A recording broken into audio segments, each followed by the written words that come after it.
Assalomu alaykum. Bugun biz siz bilan interyer dizayn haqida gaplashamiz. Bugungi kunda zamonaviy remontlar interyer dizaynsiz tasavvur qilib bo'lmaydigan holatga keldi. Chunki bugungi kunda uylar kichkinalashib borganligi uchun har bir qarshdan unumli foydalanish bugungi kunda faqatgina interyer dizayn orqali amalga oshadigan bo'lib qoldi.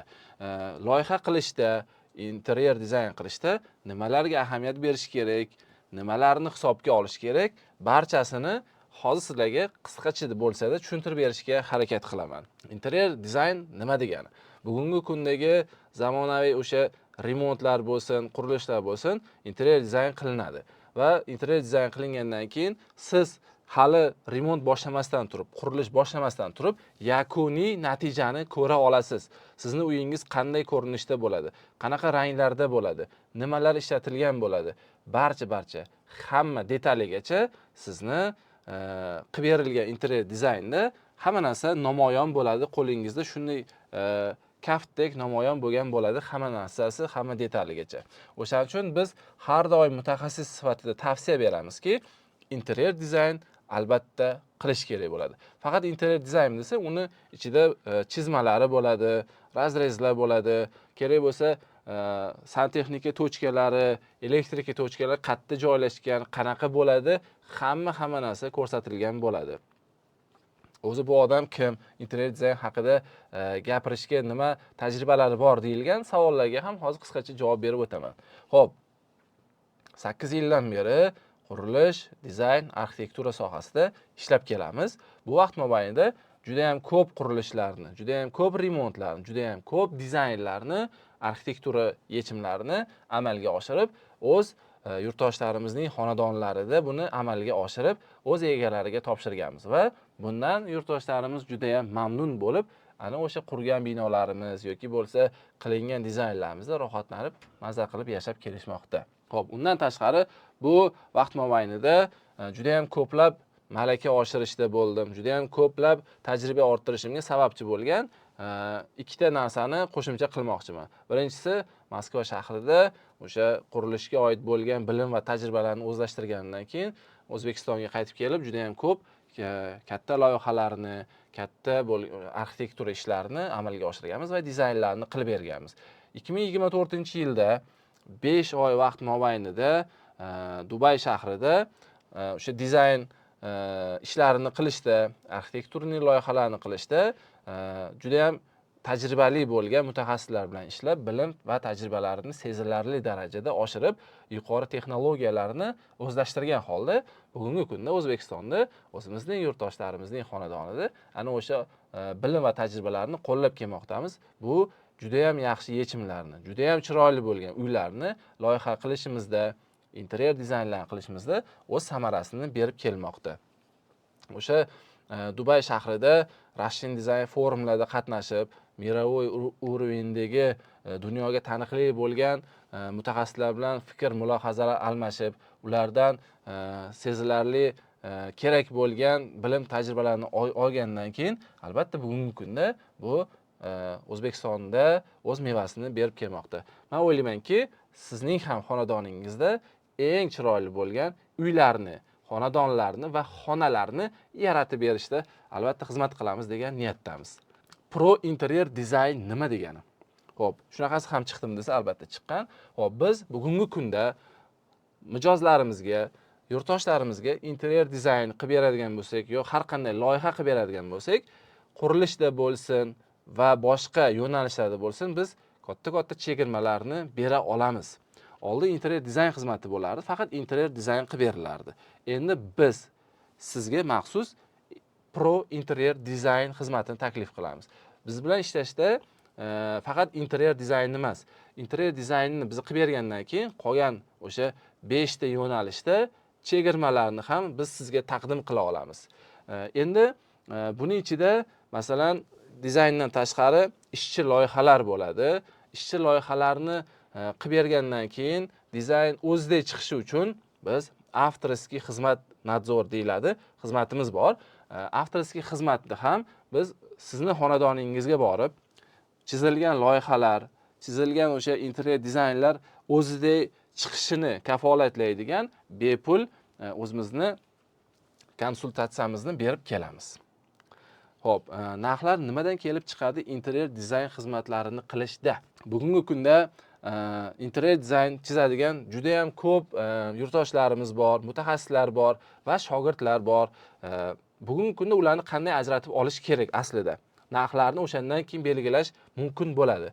Xo'p, o'zini hurmat qiladigan arxitektor, dizaynerlar har doim portfolio yig'adi, o'zini qilgan ishlarini Instagramda bo'lsin, xoh onlayn ko'rinishda bo'lsin, portfolio sifatida yig'ib, har doim mijozlar bilan gaplashganda uni taqdim qiladi. O'sha taqdim qilingan portfoliodan ham ko'rib, o'sha arxitektor bo'lsin yo dizayner bo'lsin, ularning darajasini bilish mumkin.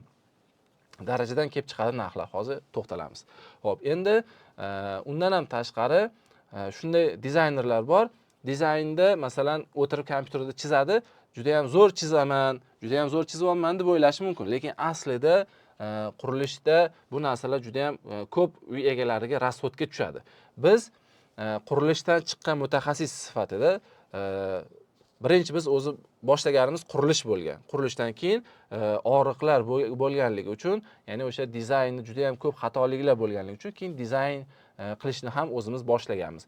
Xo'p, biz qurilishdan chiqqan mutaxassis sifatida dizayn qilishda remontda uchraydigan barcha kamchiliklarni, barcha ortiqcha rasxodlarni, barcha vaqt cho'zilishiga bo'lsin, boshqa narsaga bo'lsin, hamma yechimlarni dizayn qilishda yechib ketamiz, ya'ni qilib beramiz. Bu uchun biz 8 yildan oshiq shu sohada qurilishda ichida yurgan mutaxassis sifatida ta'kidlab ayta olamanki, bu narsani hamma ham qila olmaydi. Chunki qurilishga kirmagan odam dizayn qilishda juda ko'p xatoliklarga yo'l qo'yadi. Bizda aksi bo'lgan, qurilishdan dizaynga chiqqan mutaxassis bo'lganimiz uchun har bir jarayonlarni yechimini berib ketamiz. Endi narxga to'xtaladigan bo'lsak, narxlarni men boshqalar narxini bilmayman, qiziqmaganman. Biz o'zimiz nima beramiz? Bugungi kunda mana shu videoni siz ko'rib turgan paytda $20 dizaynlarni biz hozir $12 qilib beramiz. Xo'p, buning ichida hamma o'sha skidkalarimiz, hamma o'sha kiradigan nadzorlarimiz borib tekshirib qilib berishimiz, ya'ni 1 oyda bo'lsin, 2 oyda bo'lsin, 3-4 marta, 2 marta borib qarab, o'sha loyihalar o'zida ketayotganini tekshirib qarab berishlarimizning xizmat narxi atiga $12. Buning ichida hamma ishchi chizmalar, albomlar, hamma narsasi kiradi. Va undan tashqari qolgan 5 ta yo'nalishda ham 10% dan skidkalar bor. Tasavvur qiling, endi siz 5 ta yo'nalishda 10% dan skidka olganda 50% ga yaqin skidka olasiz, barchasini qo'shib hisoblaganda. Va yana undan tashqari bizni eksklyuziv skidkalarimiz bor qurilish mollarida. Ana o'sha qurilish mollaridagi barcha skidkamizni sizga beramiz. Tasavvur qiling, endi siz $12 ga dizayn zakaz qilib, 1 kvadrat $12. Siz 60% gacha bo'lgan chegirmaga ega bo'lasiz. Qanday yaxshi? Xo'p, hozir aytganimdek, biz bilan ishlashning afzalliklari qisman bo'lsa-da bu anunga kiradi. Xo'p, o'sha ta'kidlab o'tgandek, qurilishda ishlaganimiz, Design Pro'dagi 60% ga yaqin skidkalar, bularning har biri biz bilan ishlashning afzallik etaplariga kiradi desak, mubolag'a bo'lmaydi. Xo'p, endi aldanib qolmaslik uchun nima qilish kerak? Sir emaski, bugungi kunda ko'p yurtdoshlarimiz dizayn qilishda bo'lsin, arxitektura xizmatlarini qilishda bo'lsin va remont boshqa sohalarda juda ham ko'p aldanib qolgan yurtdoshlarimiz bor.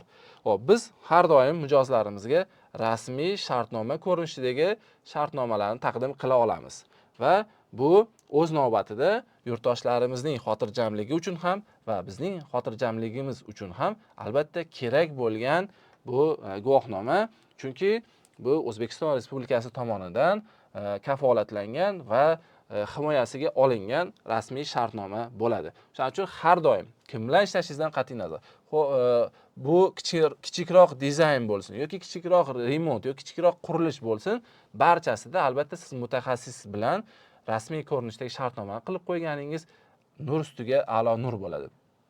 Chunki bugungi kundagi mutaxassisman deb yurgan ba'zi kishilar bular mutaxassis emas.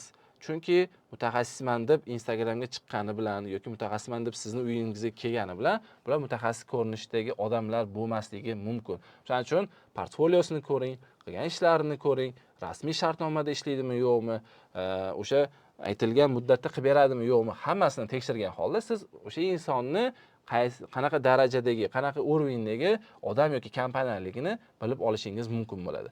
Har doim bu hozirgi ta'kidlab o'tgan ma'lumotlarim bizni 8 yildan oshiq vaqt mobaynida orttirilgan bilim tajribalarini ustiga qurilgan video.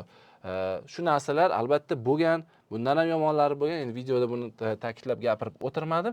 Eng kerakli ma'lumotlarni berishga harakat qildim. Agar sizga arxitektura, dizayn, loyihalar kerak bo'lsa, bizga murojaat qilishingiz mumkin bo'ladi. Biz sizga yaqindan yordam beramiz.